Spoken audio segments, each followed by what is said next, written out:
Yeah, I'm from Dallas. I grew up a big SMU basketball fan. I went to Highland Park and played there. Smart job by Chu to get it towards the middle of the floor. That way he has options on both sides. Mustangs. That pass is tracked down and stolen away by Chu. Oh, what a move by Chu, and he'll just coast in for the layup. Very early on, I knew I wanted to coach. I think I knew that since I was in about 6th grade.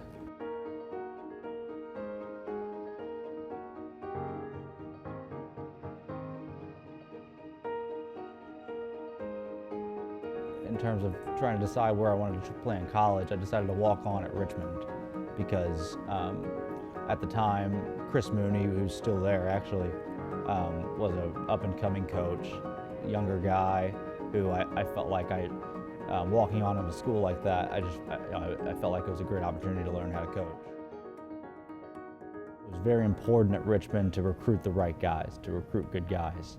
And I think there I learned culture really it's not about something writing on the wall or something you put on your shirt, but it's really about the people in the building. And so that was really a really sound foundation for me, and a strategy or an approach that I've carried on through my coaching experience so far. My first job was with the Clippers. I was an intern for the Clippers in 2015 as like a player development intern, just kind of rebounding and passing and getting to be at practice and be around the team. So that was my first exposure to the NBA and my first job really in coaching. I was in the NBA for 9 years.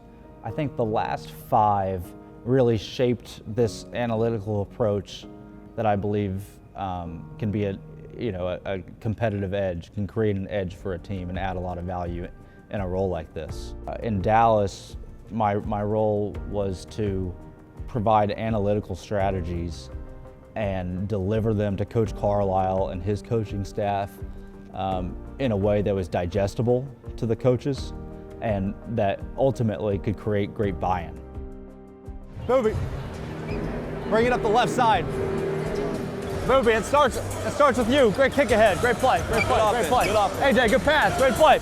We finished #1 on offense actually the first year I was there, and Coach left and went to Indiana and saw it.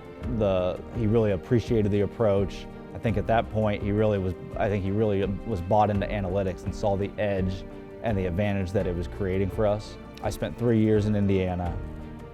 We were, through that time, it was a really rewarding experience to go to a new program and see what it was like to, over time, create that same buy-in to an analytically sound approach.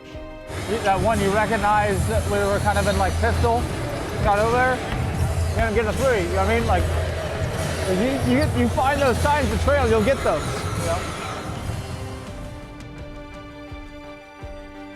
My role here is really to try and find and support the coaching staff and develop a model or a platform that across strategy can hopefully create a significant competitive edge for us. What we did accomplish in Indiana was the overlay between player evaluation, style of play, lineups, roster construction. I think when you tie everything together and there's alignment between all of those things is when you really create that advantage. Yes, sir, Johan. Yes, sir, Johan. I spend a lot of effort on working on an analytical model on a platform that I believe can hopefully get out in front of college basketball in this changing landscape. You're starting to see more and more teams in college try to invest in this, but it's still certainly in early stages, something that hopefully we can get out in front of. So.